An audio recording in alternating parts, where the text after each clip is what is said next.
Hey, everybody, welcome to Game Mess Mornings with me, Mike Minotti, your host from giantbomb.com. Thank you for tuning in. In this episode, we are going to be talking about a partner direct is coming soon. We finally have some clarification on the whole Dispatch Nintendo Switch 2 censorship debacle, and somehow Beyond Good and Evil 2 persists. It's going to be a good one because we have Jesse Vitelli on the show. Jesse, how are you doing? I'm doing great. Thank you for having me. It's Friday. We made it to the end of another week. We did it. Oh, man. We sure did. This has been another go by fast week for me. It's still been very cold outside. I think school has been canceled for all kids here just all week because of cold. Mostly it's like a second little winter break for them. And because of it, I just stayed inside a lot, which like always makes time go really fast and feel kind of gross to me. No, I get that absolutely. The kids in New York City are currently trying to throw snowballs at Mayor Mamdani for not closing the schools, but that's not his call. So you know what? Throw the snowballs. Go for it. Have fun. Yeah, that's just what kids are going to do. But yeah, I'm definitely going to look to get out this week in a bit to make up for being cooped up so much. The Youngstown Beer Fest that I go to with my friends every year is happening this weekend. Ooh. So I'm going to be going to that with them and sampling a bunch of different beers, getting really into the idea that I get to vote for my favorite. My brother bought all of us themed shirts this year. Have you heard of the Lobster Boys, Jesse Vitelli? The Lobster Boys? I feel like that's a thing I would get really into. Hold on, let me look up the Lobster Boys. No, you're not going to find it on the internet. No, this is... it's not a... Oh, it's underground. Exclusive stuff. This is me. Stuff. Me, my brothers, my friends. I don't know why, but we all just... It started as a joke. Like, we're going to be the guys who just go and hang out at the bar at the Red Lobster, right? Like, you know, it's one of those things, like, you start thinking, like, why does Red Lobster have a full-service bar at all times? Who's going there? And it's like, it should be us. And then we start evangelizing Red Lobster and talking about how they have the coldest brews and the fastest Wi-Fi and all these things. And now it's escalated to the point where we have matching shirts with lobsters and beer on it. And I think we're all going to wear them together when we go to this beer fest. Has Red Lobster recognized y'all as an official organization yet? No, and I tell you what, I've reached out. I have reached out, and it has been radio silence. And what's the point of being internet famous if we can't get Red Lobster to recognize the Lobster Boys? We gotta fix this. It's BS. They don't know that I need constant dopamine internet approval. I think I got it from Blue Sky. I got randomly verified on Blue Sky yesterday. Ooh. So that was a big day for Mikey's for sure. That is a big day. Yeah. I'm not sure what that process is because I never asked them to do it. I guess they just like noticed me, senpai, or something. I don't know, but They said that's a member of the Lobster Boys and they verified you. I guess that's what it is. I should have a special lobster claw verification icon if I'm a lobster boy. Yeah. But what about you? Any plans for the weekend? Currently no. I might go see there's a concert. There's a Motion City soundtrack concert tonight that I might buy last minute tickets to. We're waiting to find out. Those tickets are kind of pricey right now.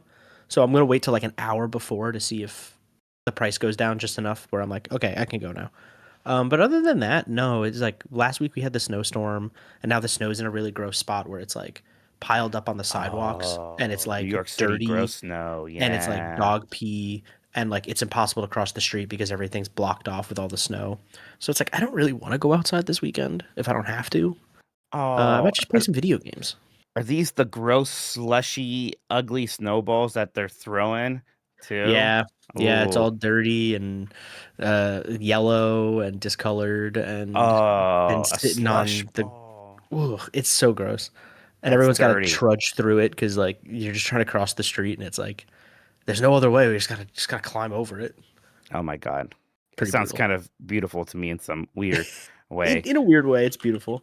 All right, before we get into things, let's explain ourselves. Most weekdays, Jeff Grubb will be here to help piece your gaming life back together. Does this look like most days to you? No. I'm here. I'm in charge now. We gave Jeff this one off. He's actually getting ready for a little trippy poo. He's going to be heading down to Minnesota to hang out with our friends at MinMax. We're doing an Ice Out co-op charity stream. It's going to be starting at 7 p.m. Eastern tonight, everybody. We're going to be looking to benefit people who are maybe unable to leave their homes, afraid to leave their homes, help get them some food, put food on families, that sort of thing. So very excited for that. Dan and Grubb are going to be joining MinMax for that one again, 7 p.m. Eastern tonight. So, yep, very, very proud of Jeff for on short notice being willing to head out there and help make this happen. Yeah, I know that I am very excited to watch that one later myself.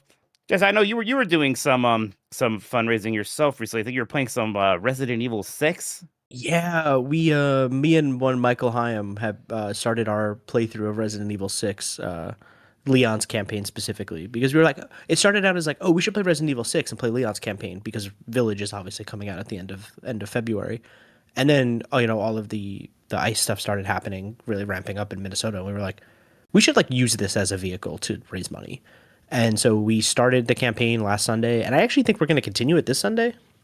So when you're done with all the charity stuff with MinMax and Giant Bomb, if you're still looking for some more good content for people trying to raise money and awareness, like Sunday, you might get to watch some really bad Resident Evil 6 gameplay over at my Twitch channel and Michael's Twitch channel. So keep the support, the collective action going, Hey, that's 6 p.m. Eastern, by the way, everybody, is when the thing is starting. I have been told. Look, I'm looking at a thing right here from a different site that's at 7 p.m. It is only mildly my fault. Boy, I've always wanted to play Resident Evil 6. I played Resident Evil 7 this past weekend and had such a good time with it. Yeah. Did you finish it? Oh, yeah. I played through the whole thing. It was fantastic. I've now played through most of the numbered Resident Evils. But 6 is supposed to be bad and long, so that is definitely a bit of a deterrent on that one. Yeah, we played for about 5 hours on Sunday, and we finished chapter 2 of what I believe is 5 chapters for Leon. How many QTEs? How many QTEs did you have? It's every 40 seconds. Holy shit! The QTEs per second on that. The QTEPS is off the charts. All right, so yes, I'm here to bring the piece of your game life back together. That includes breaking news and maybe even some of our own original reporting for these topics. I'll get the input from a bona fide expert who'll make me look smart. If you're watching live on YouTube or Twitch, welcome. You can always listen to the show later on podcast feeds by searching for Game Mess Mornings or find the RSS feed on giantbomb.com. You can also catch the show later with chapters and timestamps on YouTube. Hello, YouTube. All right, we got a lot to get into, so let's start the show with a Nintendo Direct is reportedly coming next week dedicated to partner games. This is from Andy Robson of VGC. Nintendo will reportedly stream a new Nintendo Direct dedicated to third-party games next week.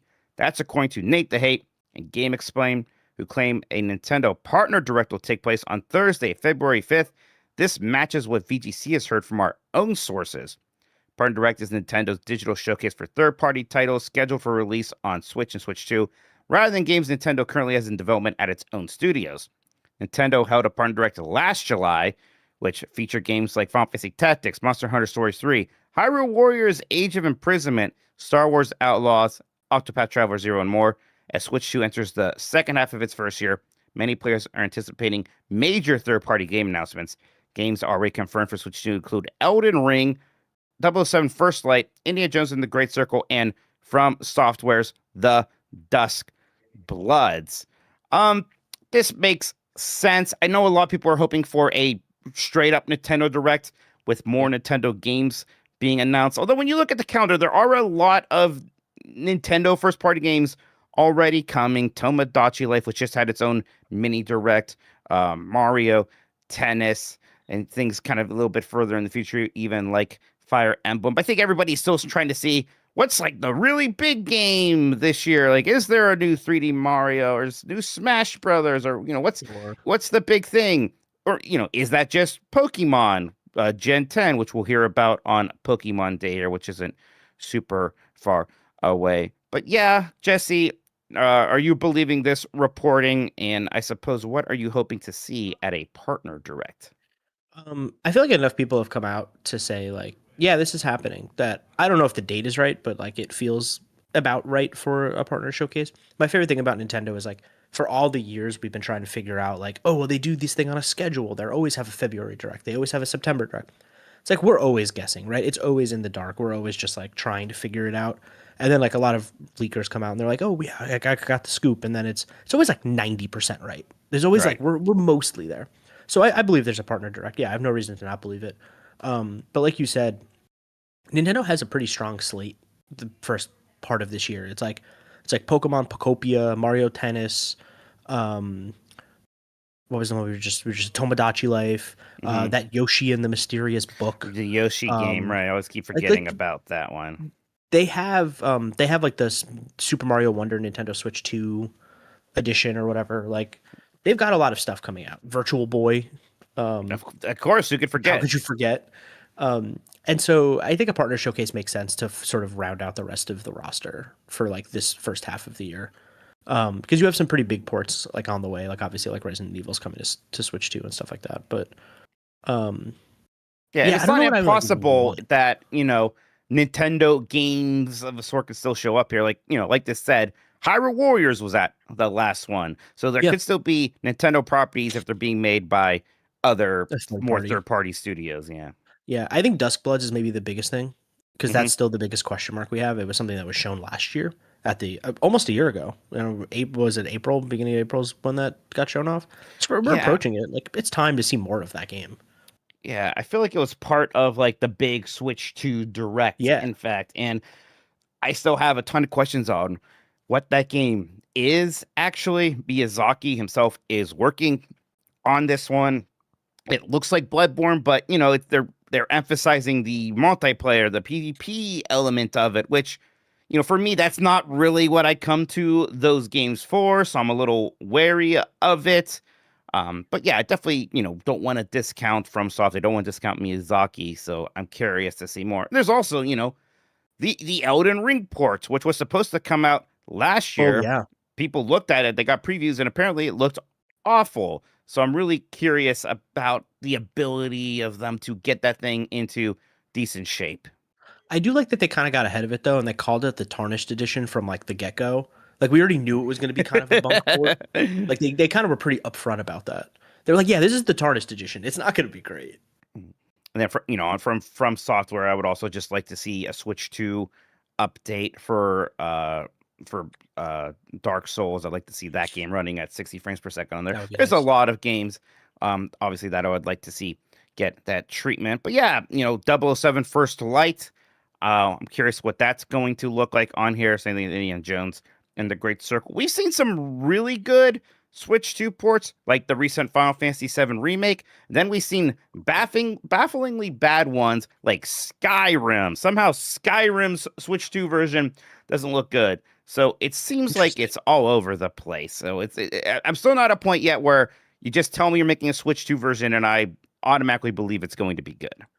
Yeah, I'm excited for Rebirth on Switch 2 eventually though, because the remake looks really good. So Rebirth, I'd be really shocked to see how they get that one on there. But there's just so many Yeah. games. Like you could pretty much name anything that came out last generation or early this generation. And be like, yeah, that could come to Switch 2. Why not?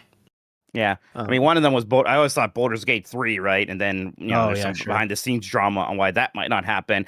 But, what about Claire Obscure, right? Maybe last year's most talked about video game. That's one that you think they would be desperate to put on Switch 2. Nintendo would be desperate to have on Switch 2. I wonder if that's one that we could see pop up here. Yeah, I wonder if we'll maybe we'll see a sneak peek of the Silk Song DLC that's out later this year. Oh, that's right. The watery kind of one, whatever it was called. The Yeah. Sea of Sorrow or whatever it's Yeah. called. Yeah. Yes. Because they said And that was this year.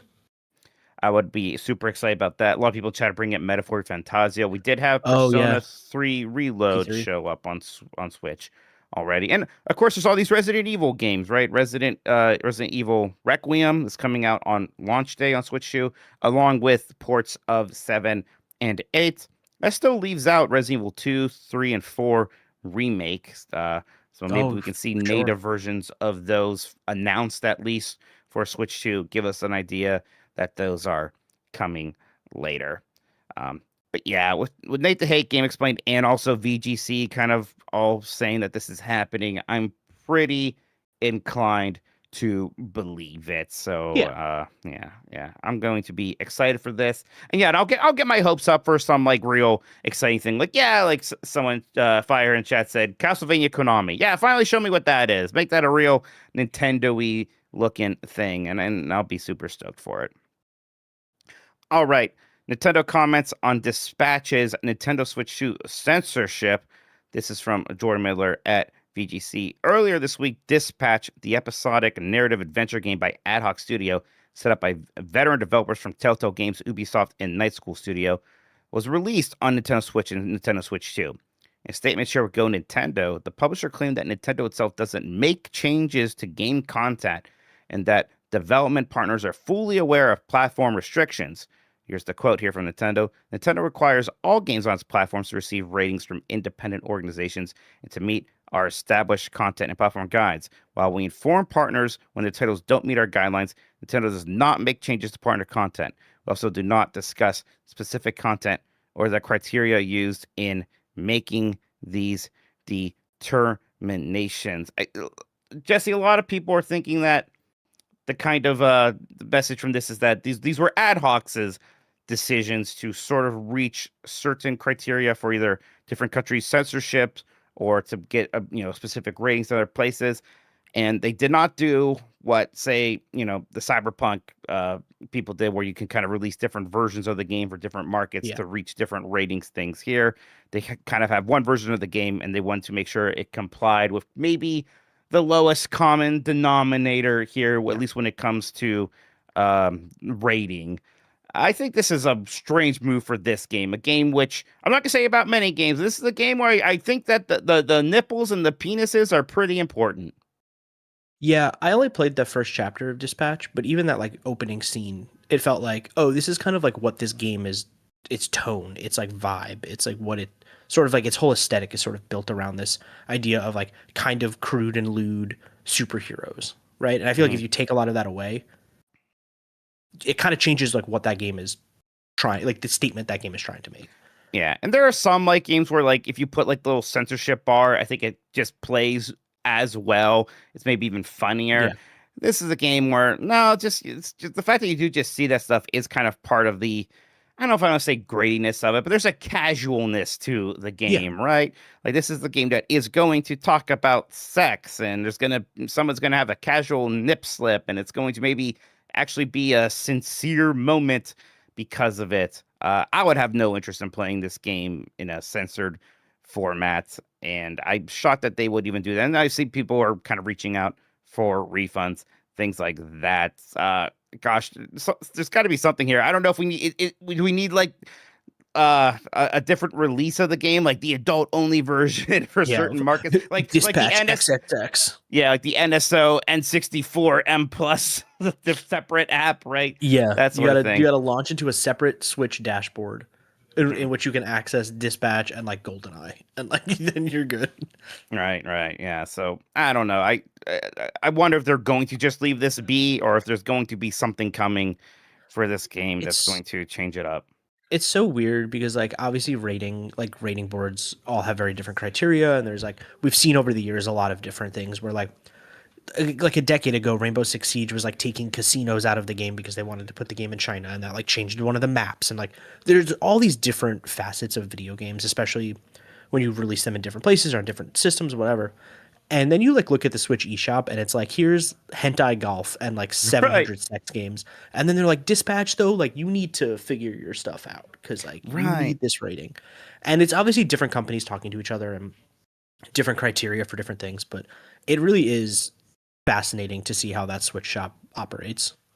It's so bizarre. And like the fact that a game called Hentai Golf is on there is one thing. And then to learn, and I want to emphasize learn, I have never played hentai golf, but I've been told that there's actually a distinct lack of hentai in that video game. Like all these games are just title bait. They're just title bait. They are. Right. But it is just funny that it's like, yeah, those can get like put those out there, like title bait all you want. And then it's like, okay, but like Dispatch, a game that like uses it specifically for the way that it does is like, no, you gotta figure your stuff out. It's right. Just, but but even Weird then, it's lines. like they're kind of self-reporting. Like we have to figure it out, and what we're going to do is just kind of censor everything ourselves and hope Yeah. that then we don't have to release multiple SKUs, which costs money for different territories. So it's a weird system. I still think there is something on Nintendo here for maybe the system being complicated, and I don't know, maybe Nintendo should reach out to special case studios like this and give them a hand. I'm not sure, but I don't think anybody wants to play Dispatch with black bars over the dongs. I was gonna say, do people No. say dong anymore? Is that aging me? I think it's aging you a little bit, but Yeah, you know what? We'll allow it. I'm turning 40 this year. I'm sorry, everybody. I'm gonna have to say Oh, dong every once in a while. you're cooked. I used to read Penny Arcade and liked it. That's how old I am, everybody. I'm sorry. You can't see it, but off screen I do have a signed Penny Arcade comic on my I like wall. Penny Arcade. I think Penny Arcade was Yeah. fun. Yeah. Square Enix says a new version of Final Fantasy VII is coming to Steam, Ooh. but doesn't say what's exactly new or when it's coming. It's from Andy Chalk at PC Gamer.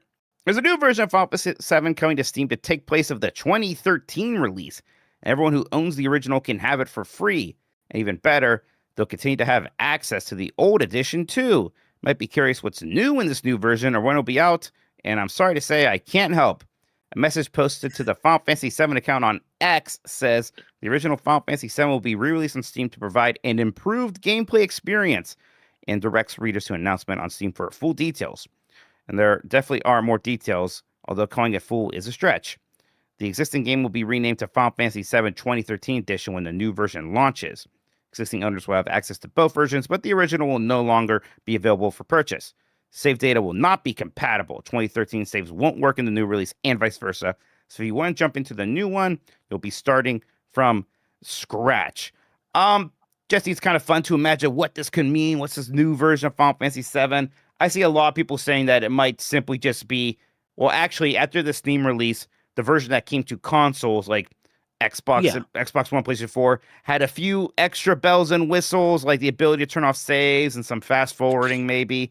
And we might just be getting that version on PC now, which graphically is still going to have the problem, at least for me, of like the 7, 8, 9 remasters where you have these up-res character models and then these super blurry backgrounds. And to me, it looks much uglier than the games did on original hardware.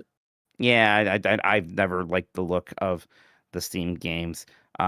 But yeah, I mean, do you think that's the case here? Is that we should maybe lower our expectations on what this could mean? Yeah, I'm not expecting anything major. I have seen some really bad faith actors out there saying, "Oh, they're gonna change the dialogue and they're gonna make it more in line with Remake." The way that like when Rebirth came out, they like went back and changed that line in Remake. People are like, "They're gonna change the original," and like, maybe, but like I don't think that's what this is about, man. I think this is just some quality of life features. I think people are maybe getting a little too content brained, but Yeah, I expect some quality of life improvements and nothing more from this. I don't think people want the script for the original No. Final Fantasy VII to change. Even though, like, to me, this is kind of like one of the last ones from Square Enix where I don't think the script was amazing, but at this point, it's iconic. It has a charm to it. You don't just go back and change that. I don't think they're going in and adding like Easter eggs. There's not going to be a secret countdown timer to the announcement of Resident Evil Remake Part 3 or anything like that in here. I also seen some people concerned that, a lot of people have made mods for Final Fantasy VII and they made it for that 2013 edition. And are those going to be compatible with the new version of this game? That's a good question. Right. And so that might be a problem. Getting this 2013 version, yeah, it'll still be accessible to people who own it right now, but it's not going to be sold anymore. Right. So it's not going to be super compatible. The fact that saves aren't going to be compatible between them is maybe a clue that, like, okay, the mod support might be a difficult thing. Yeah. I do like to think about the person though that like bought that game, played like half of it, and then in 2026 is like, I'm gonna pick up my save. Let's go. And then they're like, oh no, my save, I have to start over from 15 years ago. And it's like, right. That's so funny to me. I know when I'm in that situation, I'm like, I guess I'm starting this game over from the top. I think I played through the train section of Final Fantasy VII and all of its versions like 24 times at this point. and I always enjoy it. I never have any problem with that.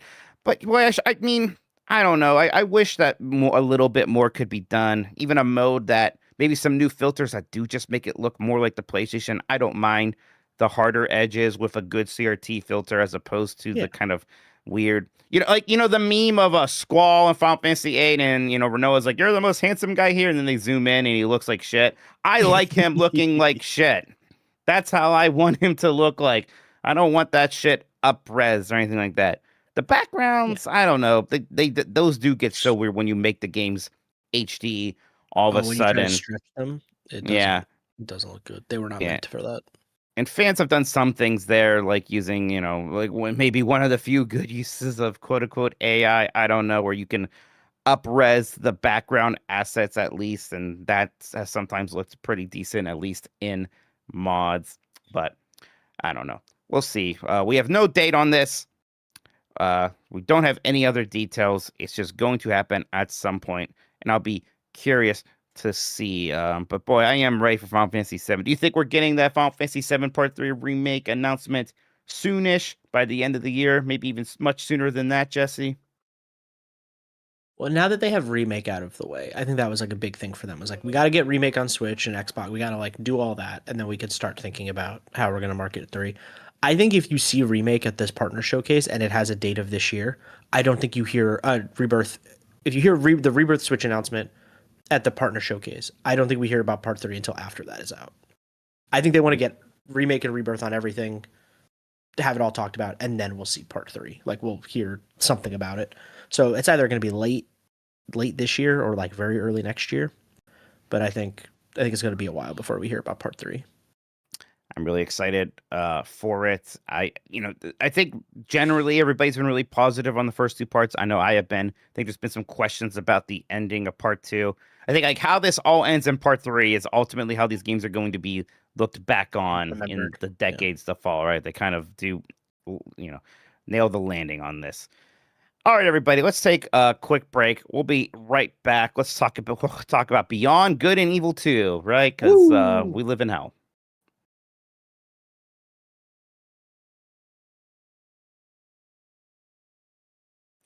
Hey everyone, it's Game S Morning. It's me, Mike Minotti, stepping in for Jeff Grubb. We got Jesse Vitelli here, and we're going to keep going through the news, including the director assures that Ubisoft remains committed to Beyond Good and Evil 2 despite recent upheaval. And I forgot to write who wrote this one. I think I got this one from, no, I don't know. IGN, let's say. The creative director. The creative director of Ubisoft's long in development, Beyond Good and Evil 2, has spoken for the first time since the company's major reset, reassuring that development of the game is progressing. Last week, the Assassin's Creed publisher announced a significant organizational restructuring, which will see its development team split into autonomous creative houses. One of those houses was confirmed to include Beyond Good and Evil 2, the game that's now been in development in some form for nearly 20 years. Its inclusion came as a surprise to some, since Ubisoft had seemingly been somewhat ruthless with the decision to cancel 6 games, including the remake of Prince of Persia: Sands of Time. However, creative director Fawzi Mesmar has now commented on Beyond Good and Evil 2 status, reassuring that its development team remains committed and focused on delivering a remarkable game for our players to enjoy. And now here's the quote from LinkedIn. "Thank you to everyone who has reached out to me over the past few days in regards to recent news at Ubisoft. Myself, my team, and our project, Beyond Good and Evil 2, are unaffected by the recent changes. I would direct you to the official press release for information around the latest organizational structure. Needless to say, I am saddened by the cancellations that has affected my colleagues and other parts of Ubisoft in the industry. I urge everyone, myself included, to offer support whenever and however they can during these times. We remain committed and focused on delivering a remarkable game for our players to enjoy." Beyond Good and Evil 2 was originally announced back in 2008, and despite a re-reveal in 2017, there's still been no sign of a release anytime soon. Creator Michael Ansel left Ubisoft in 2020, saying he was leaving the video game industry entirely to focus on a new career in wildlife. Boy, what a paragraph that was.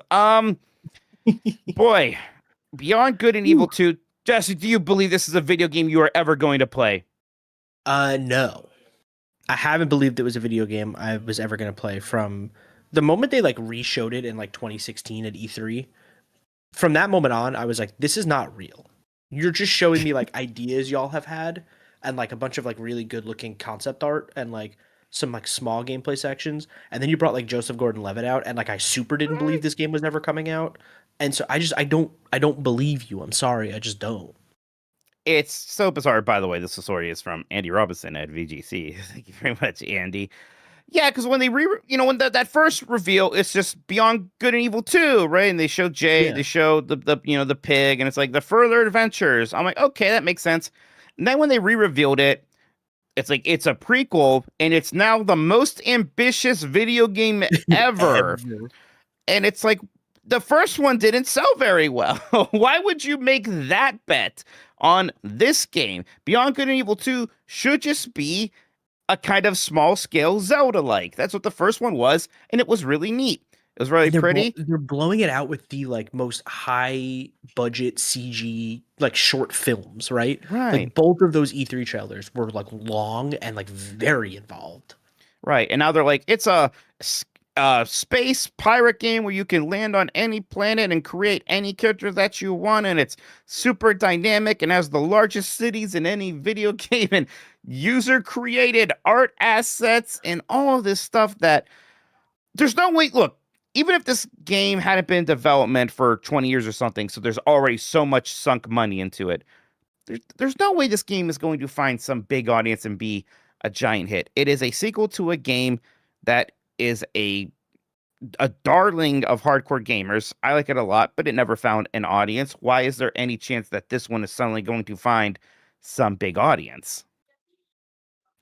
There's no reason to believe I that. don't know, but if you go back to that 2016 re-reveal, I'm pretty sure one of the developers calls it a space opera.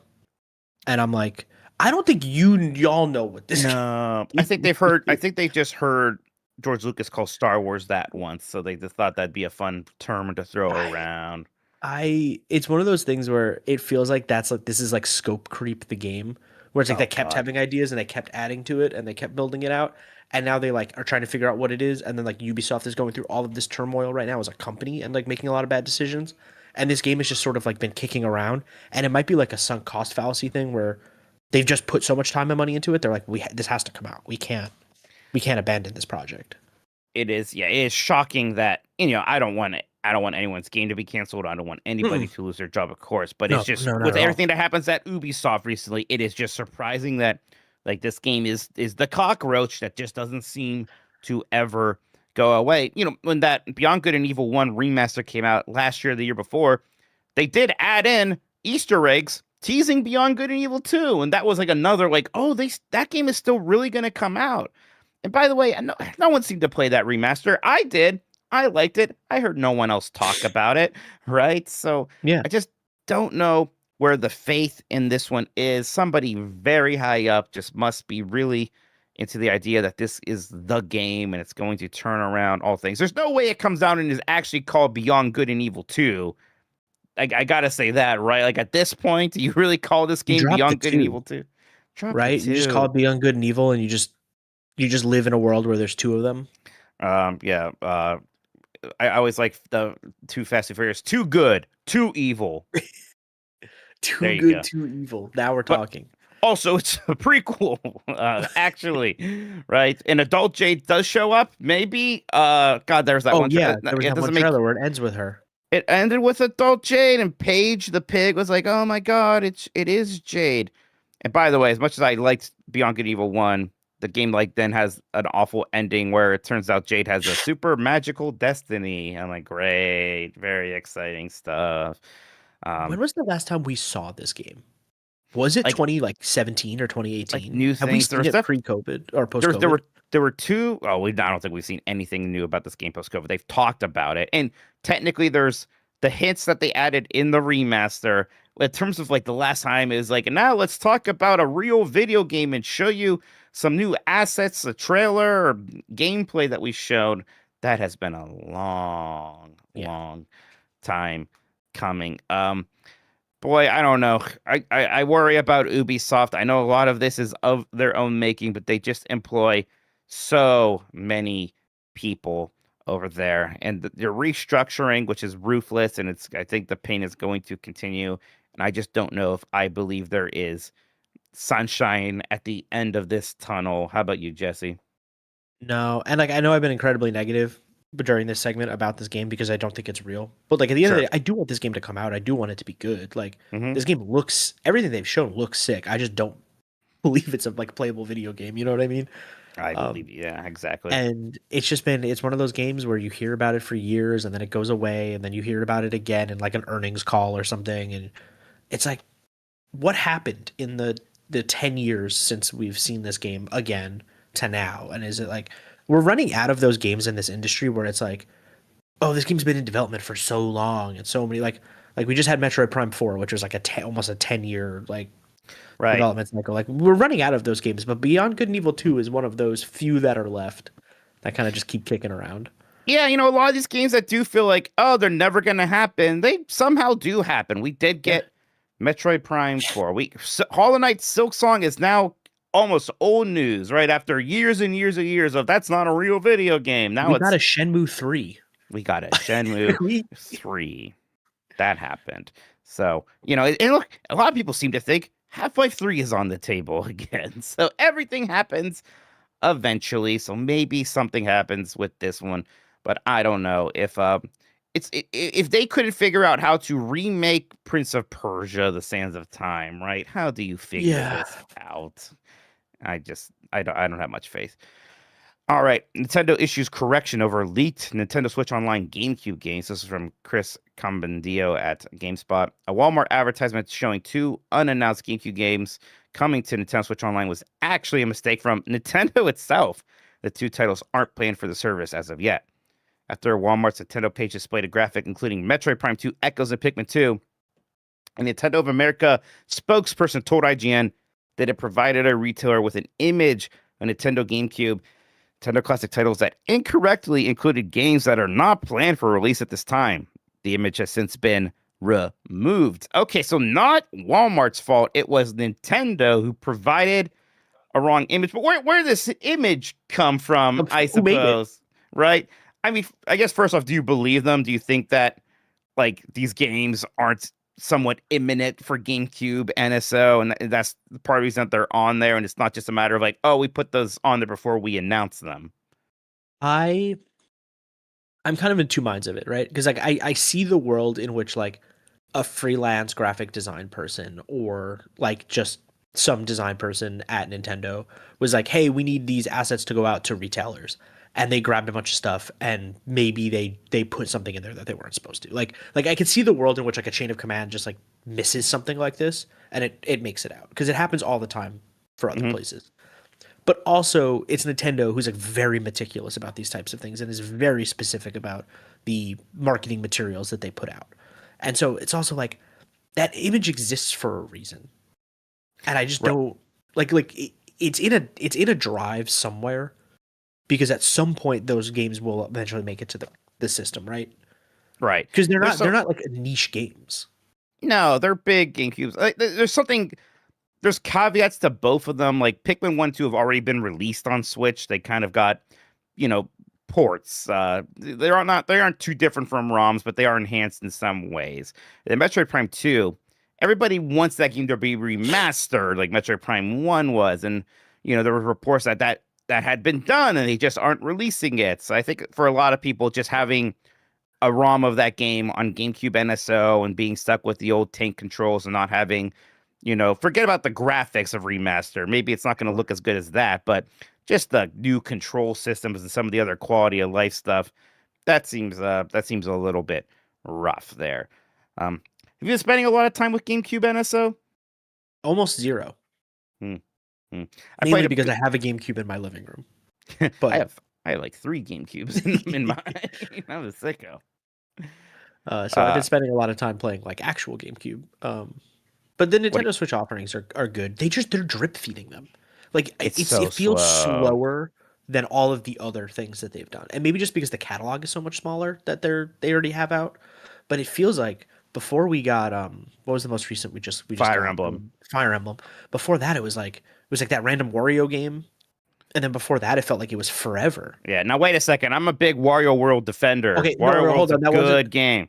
That wasn't a knock against Wario. I want to be very Okay. clear. I just mean like it wasn't in the. I don't remember it being in the slate of games when they originally. No, you're right. Yes, you're right. I was It just surprised that came we out of got that nowhere. one as soon as we did, for sure. Because yeah, there's other ones that they've announced that are coming, like including even Pokemon's Mario coming on Pokemon Sunshine. Day, Yeah, we right? got the. That makes sense. Because yeah, both there's For two. There's Coliseum and Coliseum, Expial Gale of Darkness. Gale of Darkness, and those are cool because those are very expensive games. So Mhm. just having them on there, Fire Emblem was Same too. with Fire Emblem, yeah. Yeah, putting Fire Emblem on there was really cool to see. I think that the emulation feels pretty good now. It still feels really bad on Wind Waker to me for some reason. I definitely have had the most fun with it, like on launch, playing Soul Calibur 2 with friends, because Yes. that game is still incredible. But yeah, I definitely want more GameCube NSO games coming out a bit faster. I hope we see some third-party stuff showing up there. Hey, you know what would be a good one for that service now? The Prince of Persia: The Sands of Time. That'd be Yeah. great. We should do that now. I'd like to see RE4 Oh, and then them original re-release RE4. the chainsaw controller. They did Virtual Boy. They can do anything at this point. Yeah. Sell me all the old peripheries. That's fine. Yeah, and then you got to give us some beautiful Joe. All right, Yakuza Kiwami 3 Studio says the full game won't have the graphical issues being reported in the demo. This is by Chris Golian at VGC. A demo for the upcoming Yakuza 3 remake was released last week, but players soon started posting screenshots and videos showing examples of poor lighting in the game, most notably during one river area. Now the studio has posted a statement on X in which it has assured players that it's aware of the issues and will fix them in time for the game's release on February 12th. There's a quote now. We have heard concerns from players regarding graphical issues and other problems present in the downloadable demo for Yakuza Kiwami 3 and Dark Ties. Rest assured, the graphical quality of the demo does not represent the final experience. We plan to have a version 1.11 patch available at launch, which will address the lighting issue and other quality concerns in the full game. One specific example is the visual and lighting issues around the Kubachi River area and the downtown Ryokyu area, which many of you have already pointed out. This patch will include not just fixes for the issues identified above, but many other improvements. Look forward to sharing the final version of Yakuza Kiwami 3 and Dark Ties with our global audience on February 12th. It's worth noting out that another issue people have with this game is that Kiwami 3 has an actor in it that has a history of sexual misconduct, a Teruyuki Kagawa. And they have not said anything about that. So it seems like we are stuck with that weirdness. I don't know, Jesse, maybe they fix this issue. Maybe it still looks pretty bad. I am not sensing too much excitement for this particular Yakuza game. No, it's like, okay, sure, they fixed this one particular thing, but it's like this game has been like death by a thousand cuts. They just like keep stepping in it and they keep making decisions that they don't need to make. And like I know Yakuza 3 is like a kind of a contentious game in the series. Like people don't love the gameplay of it, but like it has like retroactively become like an incredibly important game in that franchise because it deals so much with like Kiryu and the children and the orphanage and all of that. And like I personally love 3 a lot. And it feels like every decision they make with this remake is just like, I don't like what are we doing? Like why does it look like this? Why are you casting this person? Like why are you changing these things? And I'm not like a purist by any means, but it just feels like they're making a series of bad decisions and them going, we're going to fix some of the graphical stuff. It's not actually going to fix the problems with that remake. And that's right. like where I'm at. Yeah, and even like this graphical stuff, like, yeah, there's probably patches. I'm sure the demo's not based on the latest build. This game comes out on February 12th. Yeah. That is very soon. So, that is so soon that at a point when a demo has some issues, I'm not expecting the full release to be squeaky clean. No. I think there's just like a lot of problems with this game. And I don't think like 1 or 2 patches is going to be able to fix the like just inherent misunderstanding, I think, of what this thing is and what people enjoyed about this thing was. Just weird. Yeah.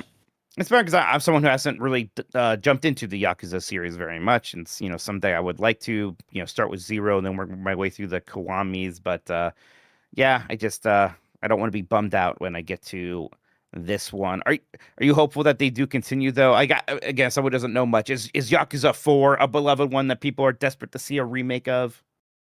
I know people really like 5, and obviously 6 is already like good. Like it's already where it's at. I think 3 is like the last one that needs to be touched, especially if this is the way we're gonna touch 3. Just be done with it. We're good. Toss your hands up in the air and say, we're okay. We're done here. All right. GOG has responded to Kotaku regarding AI banner ad art. I don't know if you saw this. Yeah. GOG for a recent sale had this really ugly, obviously AI generated artwork. There's like a melting Super Nintendo on it. One of those. Oh, Yeah, okay. it's gross. A GOG spokesperson declined to confirm if the art was generated using AI tools. It was, but told Kotaku the company is aware of the discussions happening online. Here's the full statement. At this time, we won't be able to comment publicly on our internal processes or tools. However, we're aware of the conversations happening around this topic and the assumptions that can go with it. What the hell does that mean? What are we talking about? Tell me you're not going to do it again. Tell me it was AI and you won't do it again. Yeah, just say, my bad, goat, and then be done with it. You're GOG. You're a niche online gaming store for kind of the most like hardcore retro loving or PC enthusiasts, the people who are going to be the most inclined to hate this shit. It's so fun. I usually love GOG, especially somebody who likes old point and click adventure games. Like this is the place I gotta go for a lot of that stuff, and usually I'm happy to go there. And I know that they have, they're probably a smaller team now, right? It was CD Projekt Red who owned them, and not anymore, so their resources might be limited. I don't care. Go hire an artist to make a banner art, and if you can't, then don't have banner art. Then have text up there that says it's your 2026 sale. Don't do this shit. It's so fucking gross and ugly, and it just makes your store look unprofessional and lame. Boo. Yeah, That's exactly. what I gotta say to that. There you go. Boo. All right. Those are our news stories, but we've got a couple other things here. We got the poll question and the bomb 12. What does it usually do first? The poll question or bomb 12? Jan, I don't know. Help. Mike, what do you want to do first? I guess I want to do running the show. I want to do the poll first. And the poll here says, how do you feel about game key cards? I'm going to vote and say, I hate saying I'm going to say I don't care. I don't really buy very many physical games anymore. And a lot of people agree with me. That one's tied with I still won't buy one at 43%. And then much lower at 30% is I still don't like it, but I have bought one or more. So there you go. It seems like, most people are there. You said you're with me on that one? Yeah, I don't have space for physical games anymore. Like I have this shelf behind me that's got some stuff on it. And then I have like a small little TV stand that's got some stuff, but that's it. Like I don't have space to keep buying physical games. So like I don't care about game key cards because it doesn't affect me. You know what I mean? Like I'm not somebody who's buying physical games. I'm upset that people who like physical games don't have access because game key cards are like this weird thing that we're doing. However, I just don't care. I got other things in my life I got to worry about. Yeah, exactly. Game key cards are not high on the list. And now I'm going to ask for the next poll. We'll surprise Jeff with this one. Are you excited about Nintendo's 2026 lineup so far? Your options there, everybody, are just yes and no. Okay, let's do that. Now, it's actually only yes. Let's do the bomb 12 then, everybody. This is exciting stuff. This is showing. I'm going to really like digging into this because I know for me personally, this has been a time, January, of going back to a lot of older games, even games from last year or beyond. It's been sort of a slow January, and I have enjoyed that quite a bit. So I'm curious what everyone else has been getting up to. And I see here now at number 12 actually is The Outer Worlds 2. So wow. Still hanging on. Seems like it's dropping a bit. Hollow Knight Silksong still there at 11. That was my game of the year last year. Absolutely loved it. Hades 2 at 10. Those two seem to make a duo of very high profile indie games from last year. Number 9 is No Rest for the Wicked. They recently did a 4-player co-op update for that one, I believe. Okay. Yeah, and I think it's even on sale on Steam the last time I looked. So yeah, a lot of people have been playing that one. Gosh, part of me wants to play it because I liked Ori so much, but boy, the guy who runs that studio just can't stop.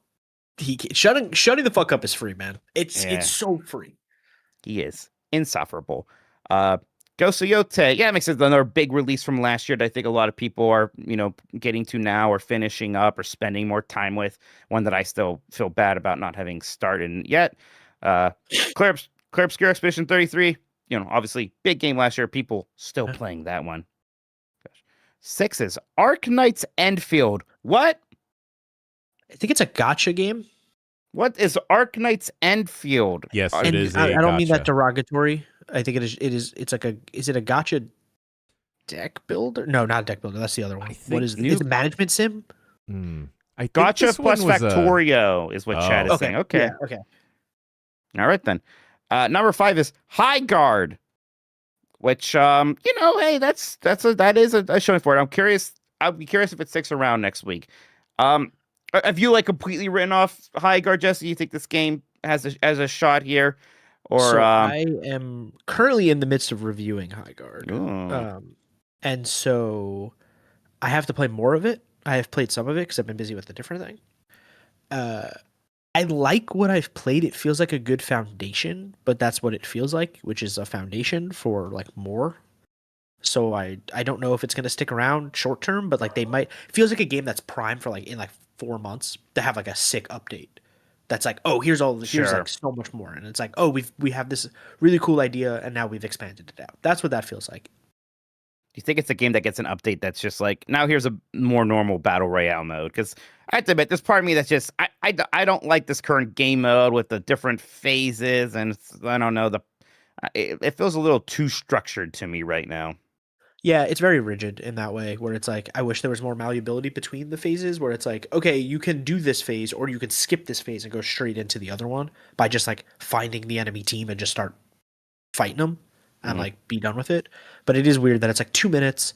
Okay, now we're gonna wait another 2 minutes, and then we're gonna teleport over here and do this part of the map, and then it's a very weird game. And for our visual viewers, look, I didn't make this list. I know High Guard's one word. Don't blame me. At number 4 is Baldur's Gate 3.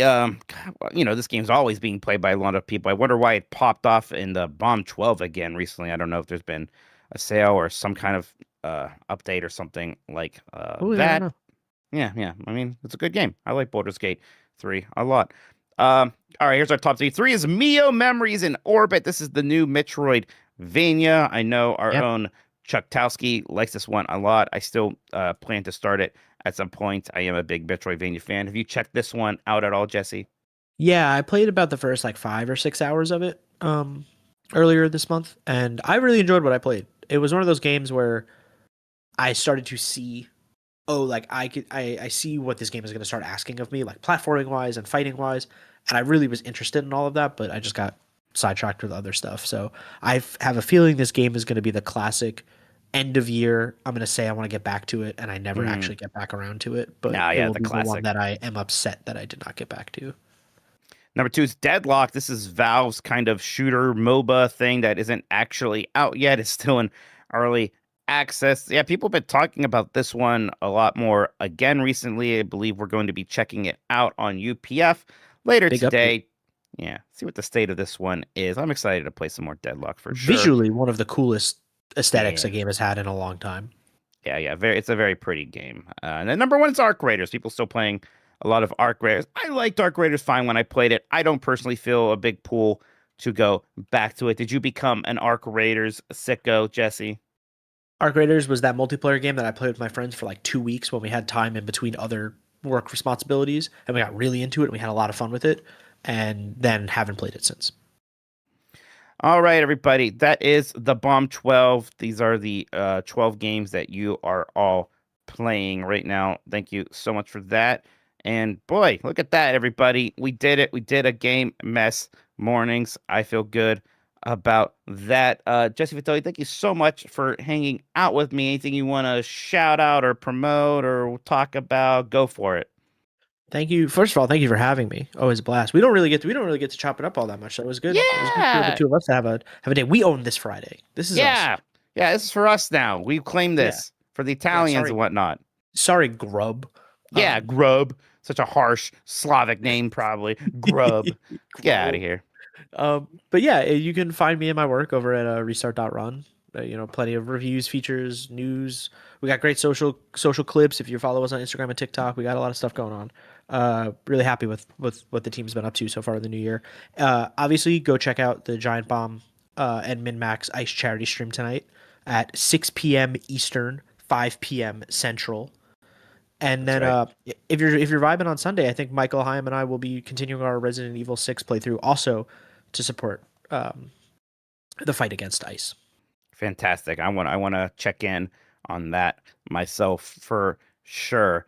All right, yeah, and so 3 p.m. Eastern today is UPF. Everybody, we're checking out Deadlock, maybe Overwatch 2 as well.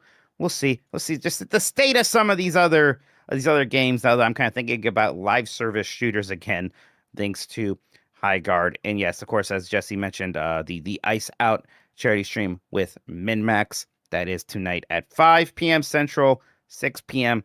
Eastern. Very excited to see Dan and Jeff hanging out with MinMax friends and a bunch of other people doing some great work over there. All right. Thank you so much, everybody. You all have a fantastic weekend. I will see you soon. Bye-bye.